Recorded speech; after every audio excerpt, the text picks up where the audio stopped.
హల్లెలూయా. సామెతల గ్రంథం 30 అధ్యాయము 7వ వచనం. దేవా, నేను నీతో 2 మనవులు చేసుకొనుచున్నాను. నేను చనిపోకముందు వాటిని నాకు అనుగ్రహింపము. వ్యర్థమైన వాటిని, అబద్ధములను నాకు దూరముగా నుంచుము. పేదరికమునైనను ఐశ్వర్యమునైనను నాకు దయచేయకము. తగినంత ఆహారము నాకు అనుగ్రహింపము. ఎక్కువైన ఎడల నేను కడుపు నిండిన వాడినై నిన్ను విసర్జించి యెహోవా ఎవడని అందునేమో. హల్లెలూయా. భక్తుడు ఈ యొక్క సామెతల గ్రంథంలో ఈ మాటని రాశాడు. ఈ మాట యొక్క అర్థం ఏంటంటే, మానవుడి జీవితంలోనంట ధనము చాలా భయంకరమైంది. ఆ ధనము మానవుడిని ఎలా రూపుదిద్దుతుంది ఎవరికి కూడా తెలియదు. అందుకే సొలొమోను అనే జ్ఞాని ధనం గురించి రాస్తూ ఆయన రాశాడు. సొలొమోను దగ్గర చాలా ధనం ఉంది, బంగారం ఉంది, వెండి ఉంది, అన్నీ ఉన్నాయి. కానీ ఇక్కడ ఏమని ఆ మాట రాశాడంటే, దేవునికి ప్రార్థన చేస్తున్నాడట. ఏమని? వ్యర్థమైన వాటిని, అబద్ధములను నాకు దూరముగా ఉంచుము. రెండవది, పేదరికమునైనను ఐశ్వర్యమునైనను నాకు దయచేయకు. హల్లెలూయా. ఏమంటున్నాడు? ఇప్పుడు సొలొమోను మహారాజు తన జీవితంలో చెప్పేది ఏంటంటే, అయ్యా, నా జీవితంలో గొప్పగా ఐశ్వర్యం ఉంటే నేను నిన్ను మర్చిపోతాను.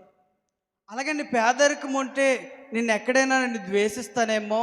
రెండు వద్దు, మధ్యలో ఏ రోజుకు తగినంత ఆ రోజే నాకు దయచేయి. ఏ సమయానికి ఏది అవసరమో అదే దయచేయనసట భక్తుడు దేవుని ప్రార్థన చేస్తున్నాడు. హల్లెలూయా. కింద అంటున్నాడు చూడండి, ఎక్కువైన ఎడల నేను కడుపు నిండిన వాడినై నిన్ను విసర్జించి. డబ్బు ఎక్కువైపోతే ఏమైపోతాం? దేవుని విసర్జిస్తాం. దేవుడు మనకు అక్కర్లేదు అని అంటానేమో అని ముందే భయంతో భక్తుడు ప్రార్థన చేస్తాడు. అందుకే మానవుడి జీవితంలో డబ్బుకి ఎంత వాల్యూ ఇవ్వాలో అంతే ఇవ్వాలి తప్ప, దాన్ని అధికంగా మనం గౌరవిస్తే, దాన్ని అధికంగా మనం దాని మీద మనసు పెడితే మానవుడి జీవితంలో భక్తి ఎగిరిపోద్ది. భక్తి ఎప్పుడైతే మనకి తగ్గిపోతుందని అంటే, లోకం అనే డబ్బు మీద, లోకం మీద ఆశ పెరుగుతున్నప్పుడు దేవుని మీద భక్తి తగ్గిపోతుంది. అందుకే మానవుడి జీవితంలో డబ్బు మీద నీ హృదయం ఉంటే, డబ్బు మీద నువ్వు ఆశ పెట్టుకొని ఉంటే, దేవుని మీద నీ ఆశ తగ్గిపోతుంది. అందుకే దేవునికి దగ్గరగా ఉండాలి కానీ డబ్బుకు దగ్గరగా అక్కర్లేదు. డబ్బు ఎంతవరకు కావాలో అంతవరకు మనకుంటే సరిపోద్ది. హల్లెలూయా. ఇంకా తర్వాత వచనాల్లో చూస్తే చాలా భయంకరంగా రాశాడు. మత్తయి సువార్తలో కూడా ఓ మాట రాయబడింది. 13వ అధ్యాయంలో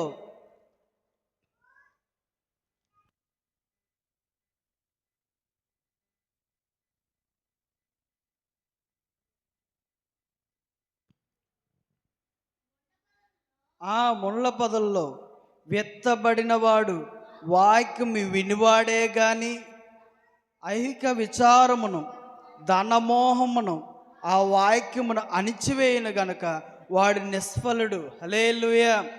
ఇక్కడ అంటున్నాడు, పొదల్లో పడిన విత్తనము ఎలాగైతే బయటికి రాలేదో, డబ్బు మీద ఆశ ఉన్న వాడి జీవితంలోనట వాక్యం వింటాడు కానీ వాక్యానికి వాడు లోబడ్డు. ఇక్కడ అందుకంటున్నాడు, వాడి నిష్ఫలుడు, వాళ్ళలో ఎటువంటి ఫలితమో ఉండదు, వాడు వల్ల నిస్ప్రయోజకుడు వాడు.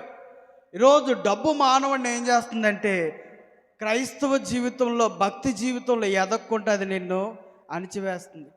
డబ్బు మానవుడి జీవితంలోకి ఎప్పుడైతే వస్తుందో, డబ్బు మానవుడి జీవితంలో ఎప్పుడైతే నిండా ఉంటుందో, మానవుడి యొక్క ఆత్మీయ జీవిత ఎదుగుదల ఆగిపోతుంది. ఇక్కడ అందుకే అంటున్నాడు, మొల్ల పొదల్లో పడిన విత్తనము ఎలాగైతే అణిచివేయబడుతుందో, డబ్బు ఉన్నవాడి జీవితం అట ఏమైపోద్దట? అణిచివేయబడతానే ఉంటాడు. ఎప్పుడైతే మానవుడి జీవితంలో ఈ డబ్బు దానికి గౌరవిస్తాడో వాడు అణిచివేయబడతా ఉంటాడు. ఎందుకంటే భక్తులు ఎదగడానికి వాడి శరీరము ఒప్పుకోదు. నిండా మనకి డబ్బు ఉంటే దేవుని సన్నిధిలో కూర్చోగలమా? మన ఇళ్ళ నిండా డబ్బు ఉంటే దేవుని మందులో మనం ఆరాధించగలమా? ఆరాధించలేము. ఎందుకంటే నాకేం లే, డబ్బు ఉంది, ఈరోజు దేవుని మందిరానికి వెళ్ళకపోతే వచ్చి నష్టమే ఉంది అన్న మనసులోకి వెళ్ళిపోతాం. కానీ అన్నీ అంతంతే ఉంటే నేను దేవుని ఆరాధించాలన్న భయము భక్తి హృదయంలో నుండి వస్తుందంట. ఎందుకంటే డబ్బు మానవుడి జీవితంలో చాలా భయంకరమైంది. దేవునికి వ్యతిరేకంగా నడిచేలా చేస్తుంది డబ్బు. దేవుణ్ణి గౌరవించేలా ఉంచదు. డబ్బు ఉంటే అహంకారం ఎక్కువైపోద్ది. డబ్బు ఉంటే మానవుడి జీవితంలో నా అంతటి వాటి లేడు అనేసి ఎదుటివాడిని కూడా మనం గౌరవించే స్థితిలోకి మనం వెళ్ళాం. అందుకే మానవుడి జీవితంలో నేర్చుకోవాల్సింది ఏంటంటే, మొల్ల పొదల్లో పడిన విత్తనం ఎలాగైతే అణిచివేయబడుతుందో, డబ్బు అనేది మన జీవితంలోకి వస్తే దేవుల్లో ఎదగకుండాట ఆ డబ్బు మన జీవితంలో ఎప్పుడైతే నిండా ఉంటుందో, దేవుని వాక్యం అనే విత్తనం మన జీవితంలో ఫలించకుండాట ఆ వాక్యాన్నట ఆ డబ్బు అణిచివేస్తుందట. హల్లెలూయా. తర్వాత 1 తిమోతికి రాసిన పత్రికలో 1 తిమోతి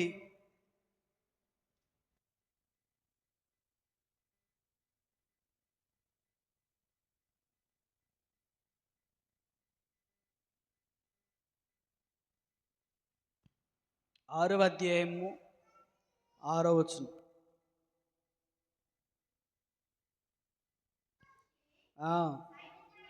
దైవ భక్తి గొప్ప లాభ సాధనమై ఉన్నది.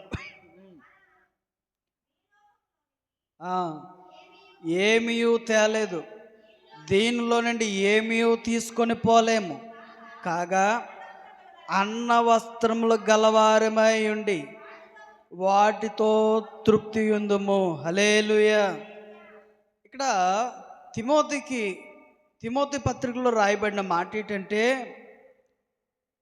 దైవభక్తి గొప్ప లాభ సాధనమై ఉంది అని మాట్లాడి, మనం ఈ లోకంలోకి ఏమీ తేలేదు. మరలా మనం తిరిగి వెళ్ళేటప్పుడు కూడానంట ఏమీ పట్టుకెళ్ళాం. ఇక్కడ అందుకే అంటున్నాడు కింద, అన్న వస్త్రములు గలవారమై ఉండి వాటితోనే తృప్తి పడదు. చాలామంది జీవితాల్లో బట్టలకిచ్చే వాల్యూ, వస్త్రాలకిచ్చే వాల్యూ ఇంక వేరే దేనికి మనం ఇవ్వలేం. ఇక్కడ అంటున్నాడు ఉన్నదాంతోనే తృప్తి పడండి అంటున్నాడు. ఎందుకంటే మన ఇంటి నిండా ఎన్ని వస్త్రాలు ఉన్నా, ఎన్ని వస్తువులు ఉన్నా అవేమి తీసుకెళ్ళాం. ఉన్నదాంతోనే ఎలా వచ్చామో అలాగే వెళ్ళిపోతామని తిమోతి పత్రికలో రాయబడింది. హల్లెలూయా. అపోస్తులైన పౌలు తిమోతికి రాసాడు ఈ మాట, తిమోతి జాగ్రత్తగా ఉండు, నువ్వు ఎలా వచ్చావో అలాగే వెళ్ళిపోతావు. నువ్వు ఉన్న వస్త్రాలతోనే, అన్న వస్త్రములతో గలవారమై ఉండి వాటితోనే తృప్తి పొందు అని ఈ లేఖనాన్ని రాశాడు. ఈరోజు మన జీవితంలో అంటాను, ఇంకా కింద 10వ వచనంలో కూడా అంటాడు, ఎందుకనగా ధనాపేక్ష సమస్తమైన కీడులకు మూలము. కొందరు దానిని ఆశించి విశ్వాసము నుండి తొలగిపోయి నానా బాధలతో తమ్మును తామే పాడు చేసుకొనిరి. హల్లెలూయా. చాలామంది ఈ యొక్క వస్త్రాలు, ఈ డబ్బుని ఆశించట వాళ్ళు కీడుకు మూలంగా అయిపోతున్నారట. ఈరోజు చాలామంది వస్త్రాలకి విలువైన డబ్బు, అనేకమైన డబ్బులు వస్త్రాలకు పెట్టి అందరికంటే నేనే బాగుండాలి అన్న ఆలోచనతో వాళ్ళ యొక్క డబ్బంతా దానికే దారపోసి ఈరోజు మానవుడి జీవితంలో ఏం చేసుకుంటారట, కీడుకు మూలంగా తయారవుతున్నారు అన్నాడు. కింద అంటున్నాడు, వారి విశ్వాసం నుండి కూడా తొలగిపోయి నానా బాధలతో తామును పాడు చేసుకుంటున్నారు.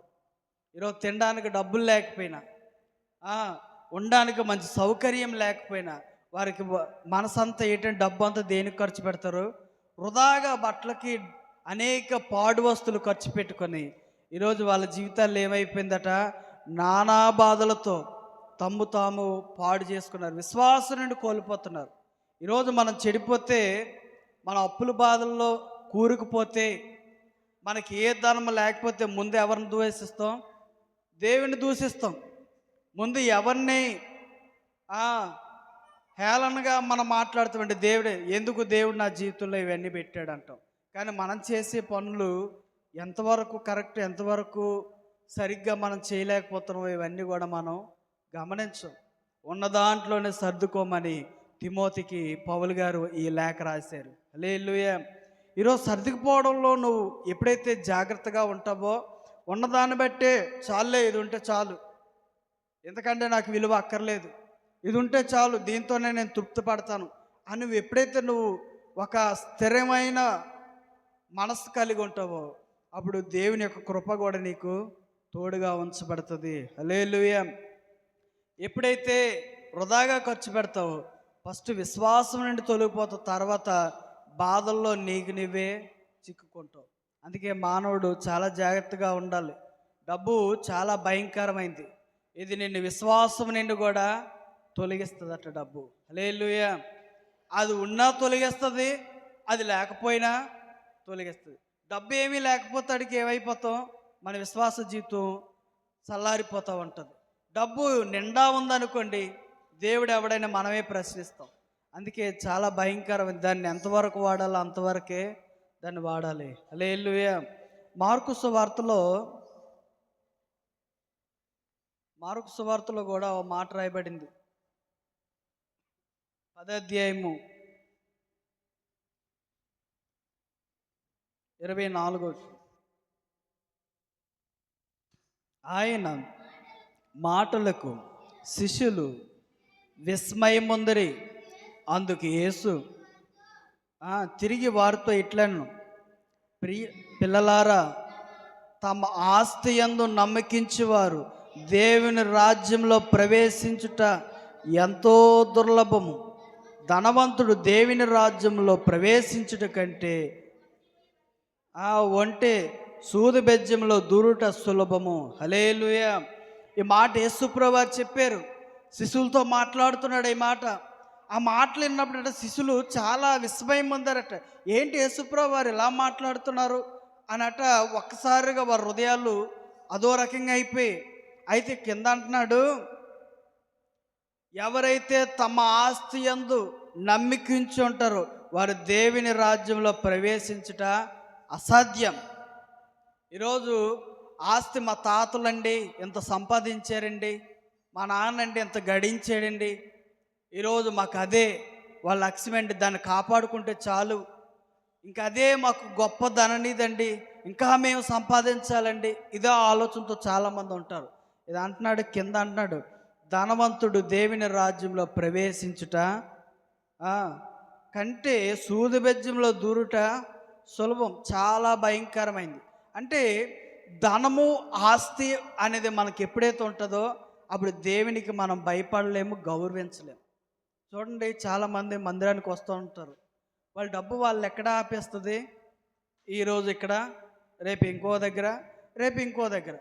ఒక ఆయన అంటాడు, మాకు ఇంకా మొక్కులు తీరలేదండి అన్నాడు. అంటే అదే వ్యక్తితో అనారోగ్యంతో చాలామంది వచ్చారు. వాళ్ళు దేవుని దగ్గర స్థిరపడ్డారు, కానీ వాని ధనం ఏం చేసింది, ఇంకా మాకు చాలా ఉన్నాయండి లోకంలో, అవన్నీ తీర్చుకొని వచ్చేట లాస్ట్లో దేవుని మందిలో కూర్చుంటాడట. ఇది డబ్బు యొక్క లక్షణం. ఇది దేవుని దగ్గర లోబడినివ్వదు.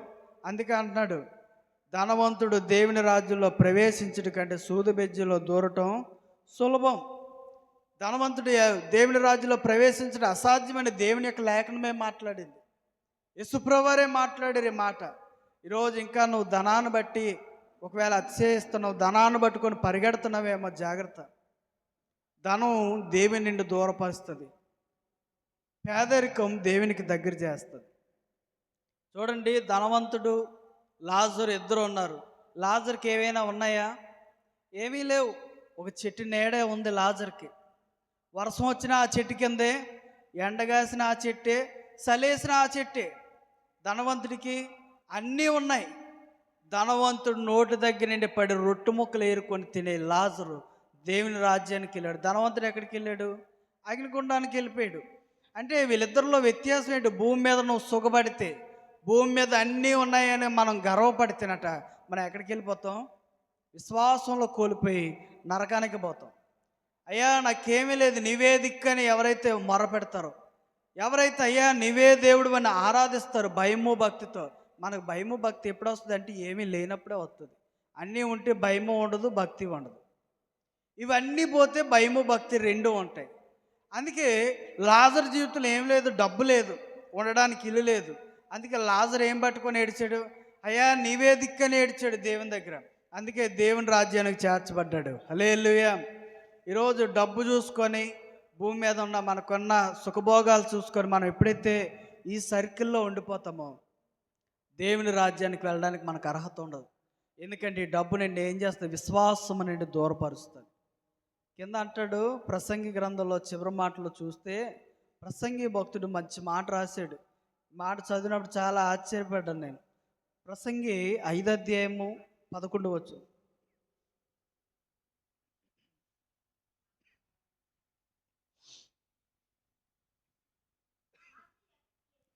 ఆస్తి ఎక్కువైన ఎడల దాన్ని భక్షించి వారందరూ ఎక్కువగుదురు. కన్నులార చూచుటియే గాక ఆస్తి పనులకి తన ఆస్తి వలన ప్రయోజనమేమి? కష్టజీవులు కొద్దిగా తినను, ఎక్కువగా తినను సుఖనిద్ర పొందుదురు. అయితే ఐశ్వర్యవంతులకు తన ధన సమృద్ధి చేత నిద్ర పట్టదు. హల్లెలూయా. ప్రసంగి మాట్లాడుతున్నారు ఈ భక్తుడు.